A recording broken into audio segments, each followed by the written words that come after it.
Hi, my name is Veronica Matunin. I'm the head decorator here at Baked Tribeca. And these are some tricks and tips on how to frost a cake.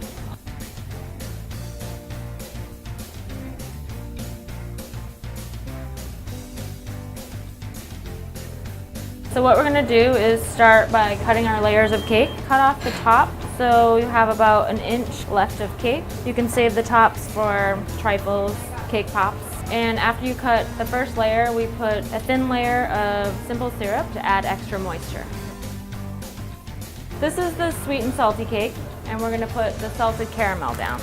You don't want to go all the way out to the edges because if you do that, then it will start seeping out the sides as you ice the cake. So just kind of keep a nice pool in the middle and use a small offset to kind of spread it out throughout the cake. Now for the best part, we're going to add the sweet and salty caramel buttercream. I'd say add about 2 cups. It's alright to be a little messy. And you just spread it out nice and even, and then you're going to add your next layer. So what I do is I flip my cake over so the bottom of the cake pan makes this nice and flat for each layer. I'm going to put a nice good-sized dollop of buttercream on the top here, and then I'm going to spread it out and I'm going to start my crumb coat. The key is to get the crumb coat as flat as possible. I recommend pretending that your spatula is landing like a plane. I know it sounds really silly, but this works the best for me.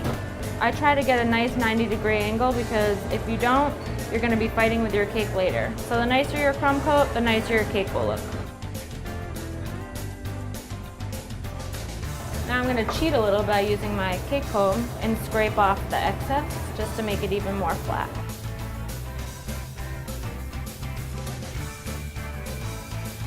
Now we're going to finish the chocolate cake by adding a nice dollop of buttercream on the top. I'm going to ice it so it's nice and flat on the top and the sides, and then I'll do the swirl. As I'm icing this cake, I'm putting a lot of buttercream on the outside because you can always scrape it off. And then I cheat a little by using my cake comb again. Now we're going to do the swirl. This is the fun part. I use the torch to heat up the end of my spatula. Lightly press the tip of your spatula against the cake and your left hand will do all the work. Use the line from the previous swirl as your guideline. So I usually add a little bit more buttercream on the top just so it's nice and soft. Use my torch again and start on the outside and work your way in. Slowly start pulling your spatula in and end by just lifting it up. And that's it. That's our sweet and salty cake.